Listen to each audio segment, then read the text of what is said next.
Now part of the Darkcast network. Welcome to Indie Podcasts with a dark side. In the quiet village of Macon, Illinois, a community of about 220 people, you'd expect everyone to look out for one another. But when Richard Young, a 71-year-old retired police chief known affectionately as Rick the Cop, went missing, the silence from his house was deafening. Richard was the heart of Macon, as I said, having served as a police chief and spending 30 years working in law enforcement. Even after he stepped away from the job, people around the town still knew him as the guy who helped neighbors fix things or took time to mentor younger officers. That kind of work ethic has basically defined most of his life. Richard lived in a house with 50-year-old Marcy Oglesby. Marcy had a background in the medical field, and she described herself as, she said, a, quote, soft-hearted, God-fearing woman who volunteered as an EMT and at her church. Also living in the home was Marcy's 79-year-old elder, Karen Dubé. Despite how Marcy presented herself publicly, the reality inside the house was very different. The home the three of them lived in was later described as a filthy hoarder situation. Richard was deeply devoted to Marcy, but while he believed that they were building a future together, Marcy was focused on something else, or should I say someone else. She had started an online romantic relationship with a man in Nigeria who went by the name of Sunny. The two of them had never met in person, but the relationship had become, as Marcy thought, serious. Then, in the summer of 2021, trouble started. Marcy convinced Richard that the two of them were going to buy an $800,000 farm together and start a new chapter of their lives there. Richard believed in the plan and started making preparations for their future. Now, for her to be able to buy this farm, Marcy needed access to Richard's finances and his bank account, which, of course, he granted because it was his wife and he trusted her. Richard was so excited about the farm plans that he was texting friends about the future that he thought he and Marcy were about to build. However, after some time, people realized that they'd stopped seeing Richard, but no one requested a wellness check. Well, because they were still hearing from him, but only via text. Maybe they just thought that he'd gotten busy with his new land and new life.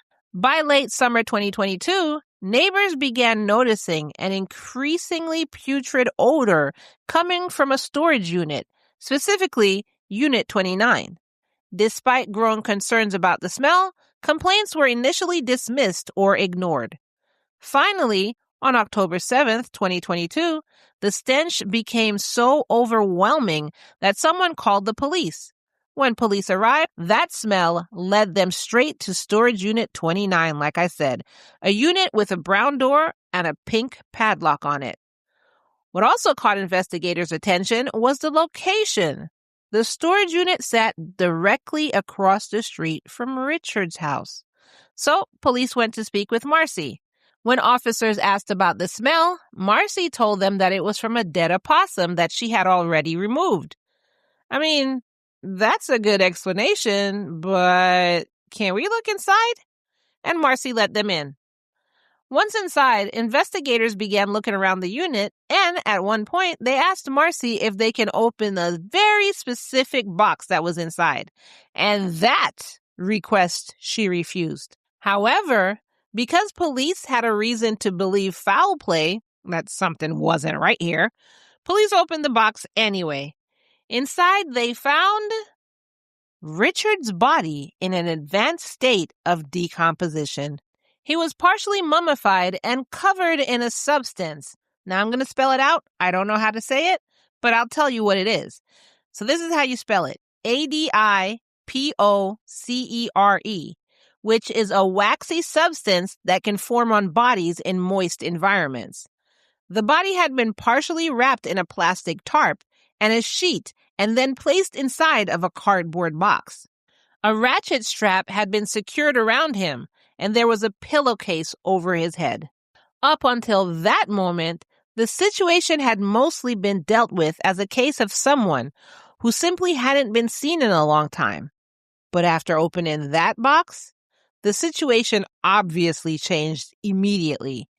By this point, no one had heard from Richard for close to a year, and his death had never been reported by the person he lived with.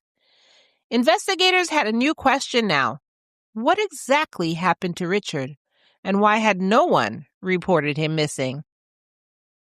Welcome, lambs. Welcome to Love and Murder, Heartbreak to Homicide, your weekly true crime podcast telling you cases of relationships that have turned to murder. I am your host, Kai, and before we get back to this case, I want to remind you to go ahead and subscribe to Love and Murder on whatever platform you're currently listening to on. Don't forget, you can also subscribe for free on our Patreon, patreon.com/Love and Murder. When you become a free Patreon lamb, you do get some bonuses, but you also won't miss any episodes. But if you want to support Love and Murder, be a voice of the victims, and keep this podcast listener funded, then just go ahead and choose one of our bonus tiers. For instance, this week at the $5 a month bonus tier, I put out a bonus episode about a man who turned into a serial killer out of nowhere and left a message on the wall in blood of one of his victims for the police to find. It said, "Victim 4 in 2 weeks. Catch me if you can." If you want to hear that bonus episode, and if the police did catch him, then join our Patreon at the $5 a month tier or above. That's just one of the bonuses that I put out this week. I did put out another one as well. Patreon.com/Love and Murder. Now, without further ado, let's get back to this case of love and murder. When Detective Jeremy Moore asked Marcy about the body, she claimed she had kept Richard's body because his dying wish was to be buried in an Indian burial mound. That's what she said. And she simply hadn't figured out how to fulfill that request. Marcy was arrested and initially charged with concealment, a Class 4 felony in Illinois, carrying a potential sentence of 1 to 3 years. Prosecutors argued that she had deliberately hidden Richard's body to prevent authorities from discovering both his death and the circumstances surrounding it. Now, once Richard was identified, investigators were finally able to start building a real timeline of what happened. Everything started almost a full year earlier.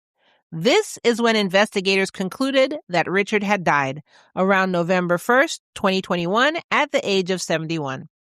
Then, after he died, instead of calling authorities or notifying anyone, Marcy told investigators that she had put him back to bed and continued to talk to him for 3 days.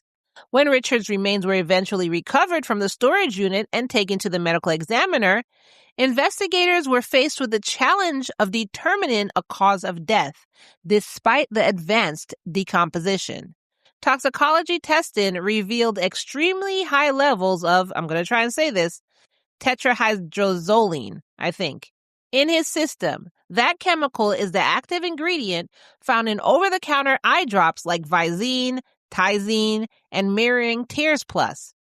When used as directed in eye drops, it safely constricts blood vessels in the eye to reduce redness. But when swallowed, it becomes toxic.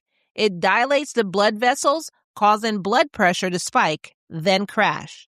This makes the heart rate slow, breathing becomes shallow, and in sufficient quantities, it could lead to a coma or cardiac arrest and depress the central nervous system. Other symptoms include blurred vision, vomiting, tremors, cyanosis, and dangerously low body temperature. Based on those findings, the Knox County coroner ruled Richard's cause of death to be tetrahydrozoline poisoning. Once investigators had that information, they began looking more closely at what had been happening inside the house in the months leading to Richard's death. During searches of the home, police discovered what they described as, quote, copious amounts of empty eye drop bottles. They also found a pill crusher and a Dollar General receipt showing the purchase of more eye drops. Marcy's phone provided even more concerning information. Investigators discovered internet searches that included phrases like, quote, eye drop poisoning, and, quote, how to make someone sick slowly. Who searches stuff like that?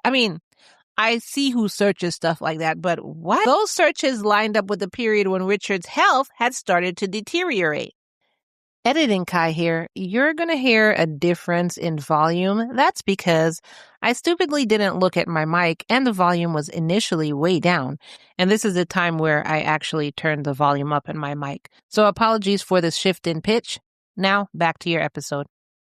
Detective Timothy Spitzer conducted a digital analysis of Richard's phone, and the results helped investigators determine when someone else had started using it. Someone else was using his phone. That's why nobody thought he was missing. Before November 2021, the search history on Richard's phone looked exactly like investigators expected. The topics were what they described as manly, including searches for firearms, trucks, and men's clothing. But after Richard died, the phone activity suddenly changed towards things like art, sales, art galleries, and chicken recipes. At the same time, messages were still being sent from Richard's phone to his sons, even though investigators believed he had already been dead. That's why no one was texting him. They thought he was still alive. Meanwhile, the months leading up to November 2021 showed a steady decline in Richard's health. Between August and October of that year, he had been texting friends about how he was feeling, describing feeling, quote, dizzy, nauseous, and unsteady. Selfies from those months showed Richard becoming increasingly gaunt, and investigators noted visible bruising on his face from frequent falls. He was basically documenting it and sending to his friends, and they didn't even know what's wrong. He didn't even know what was wrong. As investigators pieced together the timeline, they began to believe Richard had been poisoned slowly over time. According to prosecutors, it was what they described as a drip-drip campaign. Karen, remember Marcy's elder, the one that lived in the house with them, eventually became a key witness in the case because she had initially been charged with murder as well, but prosecutors reached a plea deal with her. In exchange for her testimony against Marcy, the state dropped the murder charges against Karen. So she basically sang like a bird so she wouldn't go to jail. Karen's testimony gave investigators a direct look at what had been happening in the house months before Richard died. First, she sang and told authorities that both she and Marcy wanted Richard out of the house, but he refused to leave. Then she told them that in July 2021, she saw Marcy starting to put eye drops into Richard's coffee and said that Richard was the only person in the house who drank coffee. Karen also admitted that she had purchased multiple bottles of eye drops that Marcy later used. So isn't that accessory? Like, okay, I'm going to drop the murder charges, but after you tell me all of this, then I'm going to put on accessory to murder. Wouldn't you? Then in August 2021, Richard got COVID-19 and lost his sense of taste. Ashley Werby, the state's attorney handling the case, later told the court that this was when, quote, the light bulb goes off for Marcy. With Richard unable to taste anything, attorney Werby argued that Marcy ramped up the doses of eye drops she was giving him. Wow, she just started dumping it in his coffee, huh? Because he couldn't taste anyway. By October, Richard's condition had clearly deteriorated. This was when he had sent the messages describing, feeling dizzy and nauseous and stuff to his friends. At the same time, Richard's health was collapsing. Investigators found that his finances were also disappearing. Remember when Marcy had convinced him that they were going to buy a farm? Well, investigators learned that the farm deal had fallen apart. And instead of preparing for a new life together, Marcy had been spending his savings on unknown items. Remember, to get this loan, she needed access to his bank account. And here now she has access to his bank account and she's just spending willy-nilly. Records showed that more than $60,000 had disappeared from Richard's account, and by October 21, he had only a few $100s left. How do you steal $60,000 from somebody and not feel guilty? But I guess it's the same way. I mean, murder is way worse than stealing. So I guess if you could murder someone, some crazy people in this world. Investigators also discovered that Marcy had prior convictions for forgery in 2020, which prosecutors later pointed to as another example of financial deception. In February 2023, murder charges were added to Marcy's list of charges, and the murder charges mandates a 20 to 60-year prison term to be served in full. But the legal process did not move forward smoothly. It never does. In March 2023, Judge Andrew Doyle dismissed the murder charges because of concerns about a speedy trial violation. But that decision was short-lived. In November 2023, an appellate court reinstated the charges, allowing prosecutors to move forward with the case. Marcy's bench trial began on June 23, 2025, and lasted only 4 days. Because it was a bench trial, Judge Andrew Doyle would be the one who decided the verdict instead of a jury. During the trial, Prosecutor Werby built her case, calling 26 witnesses to testify against Marcy and described the case as a tale of olden times. She argued that the motive behind Richard's death came down to a mix of financial greed and a love triangle, all which existed in Marcy's head. She didn't say that part, but I'm saying that because she's talking to a Nigerian dude named Sonny, and it was very serious, but she'd never seen him before. The financial aspect of the case was particularly troubling. Richard had genuinely believed he and Marcy were about to start a new life together on that farm. And while he was texting his friends about tractors and planning the future, Marcy was draining his accounts and feeding him eye drops. The defense, led by attorneys David Hansen and Chris Kanthak, called only 2 witnesses and argued that the prosecution's theory didn't fully add up.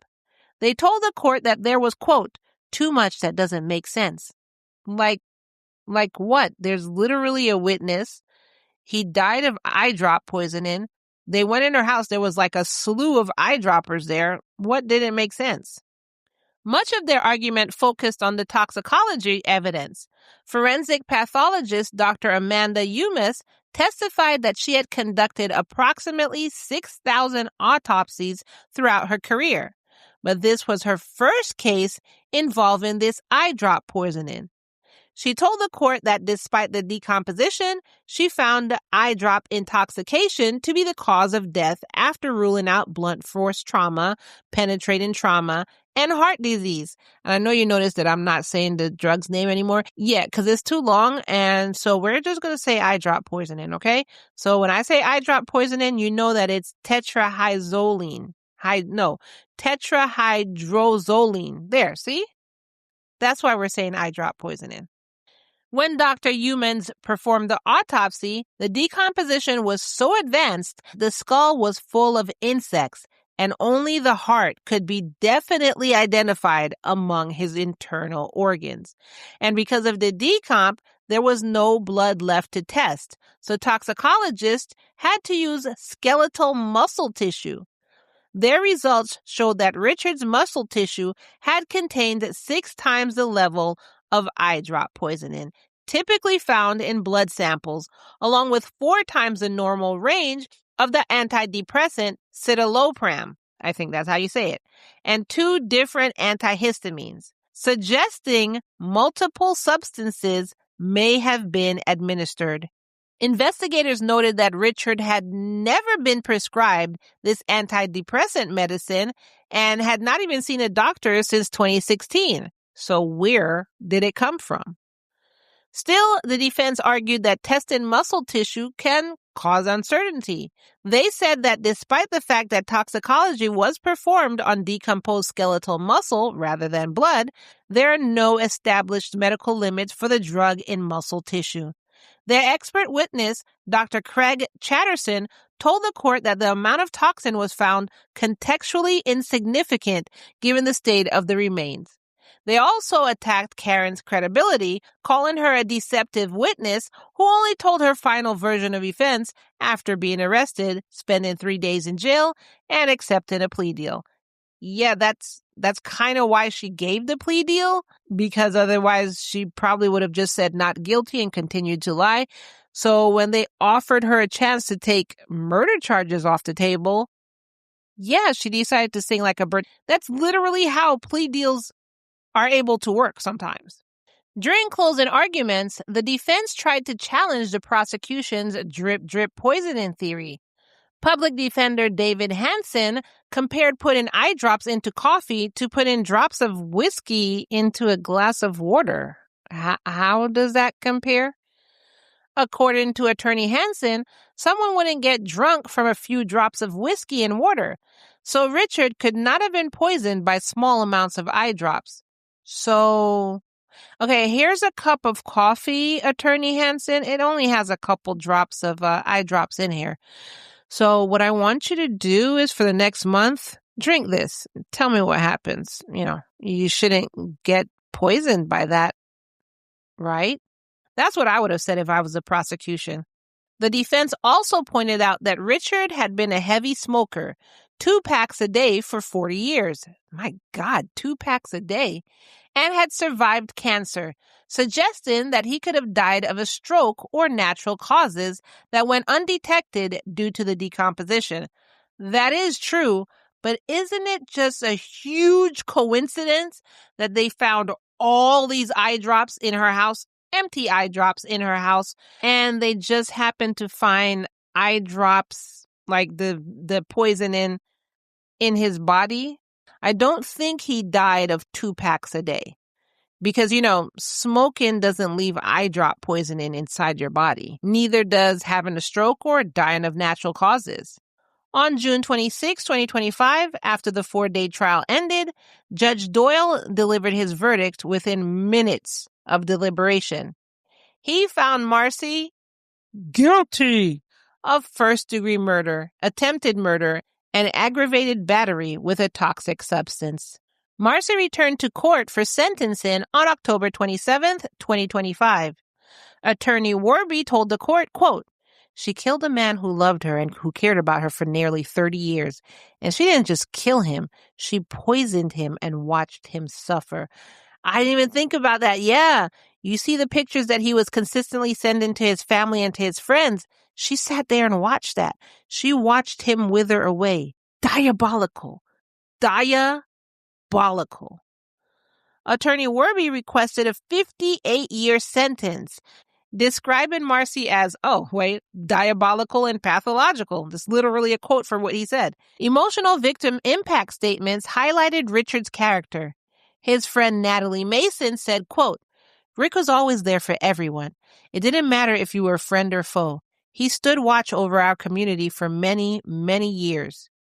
Village President Mark Thomas asked for the maximum sentence to restore community safety. And during a rambling 30-minute statement, Marcy remained defiant, saying that she was innocent and calling Macon a crap hole town, in quotes, criticizing Richard and continuing to claim that she was the victim.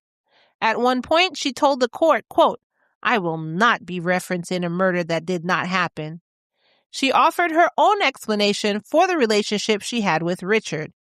She claimed that she had been stuck, quote, "in a 2-decade-long relationship against my will." And she described herself how she said, which I told you in the beginning, she, on her tirade, described herself, as she said, a, quote, "soft-hearted, God-fearing woman."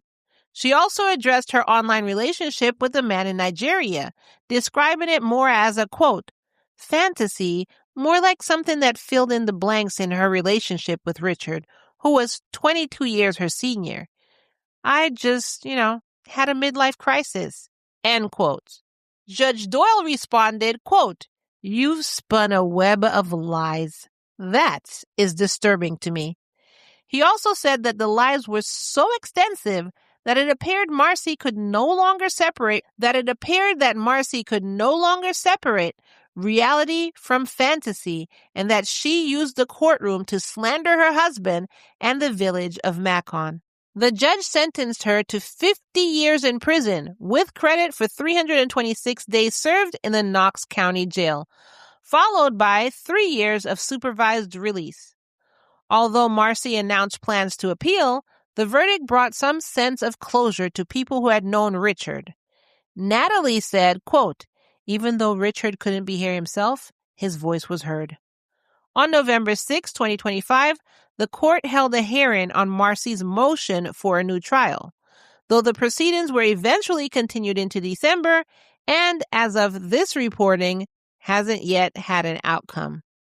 So, what are your thoughts on this case? As you, the Lamb jury, in the fictional, love and murder court, do you believe Richard died of natural causes, or do you believe that Marcy poisoned him? So the defense is saying, he died of natural causes, he had heart disease, he smoked 2 packs a day and all of this stuff. So they're saying it doesn't make sense to them that off of a couple drops in his coffee, Richard could have been poisoned. But think about it. It was over time. It wasn't just 1 cup of coffee and a couple drops. And it's not the same as alcohol, because although alcohol is a poison, it's not that kind of poison. Like there's cyanide and there's, eye drop poison. It's 2 different types of poisoning. Cyanide's going to kill you immediately. Eye drop poisoning is going to make your body deteriorate over time. So for him to say, well, it's just like some alcohol, it's not going to get you drunk. No, but if you continuously drink drips and drips and drips of alcohol, how much alcohol over a period of time, it could still give you liver disease. Or do you believe that Marcy poisoned him? Which seems like the more logical answer given the facts that were presented to the court from forensics and everything like that. And they came with 26 eyewitnesses. The defense had 2. They just basically had nothing. So let me know your verdict in the comments below, and in the next episode, we'll do the fictional sentencing. Now, for the fictional sentencing in the case of Hella Crafts. If you missed that case, the link to that is in the show notes below. And unfortunately, it's past time for you to weigh in on your verdict of this case, but feel free to leave your comments to that case anyway. Just, the comments. If you want to say something about this case, put your thoughts in the comments below. So, the question that I brought forth to my Lamb jury was, did the evidence convince you beyond a reasonable doubt that Richard Crafts murdered his wife, or do you think the lack of a full body would leave room for doubt in your mind?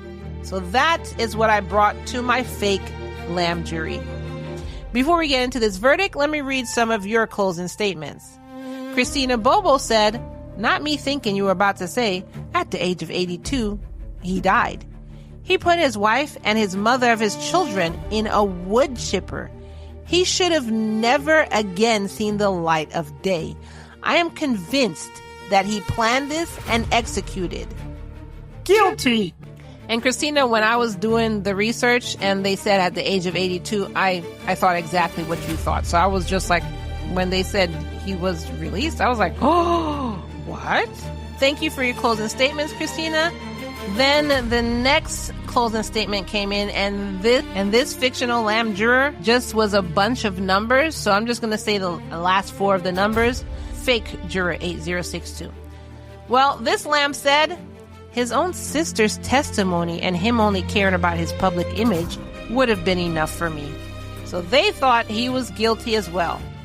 So fictionally, because, I am not trying to get into any trouble, so that's why you keep hearing me say fake jury, fictional court, etc., etc. And I will continue saying that because I'm not trying to get in trouble.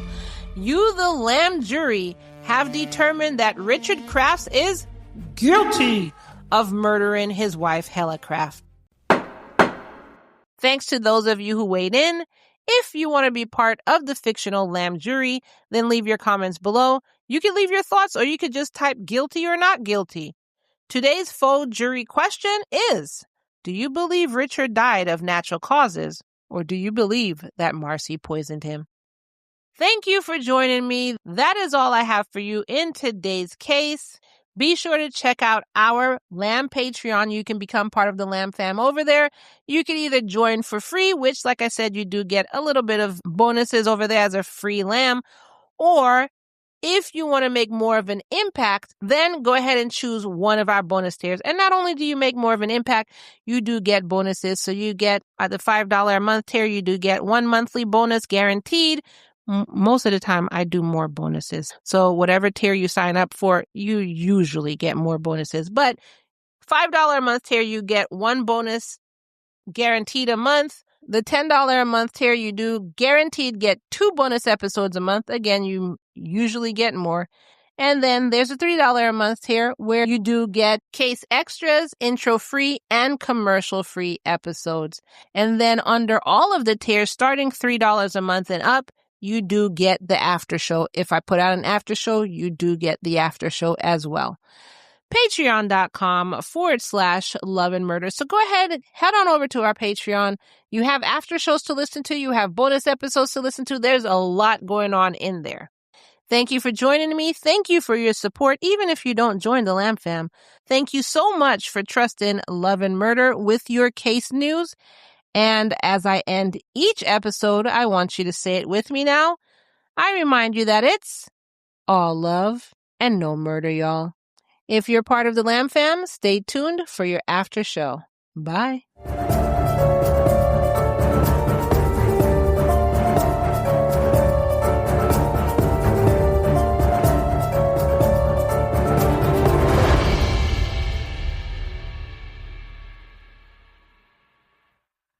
Hey, Lamb Fam, I am here with today's after show. I did write this article, but I haven't yet named it. So there's no name because I usually give you the name before, but there's no name right now. I'm putting the article out tomorrow and I'll give it a name then.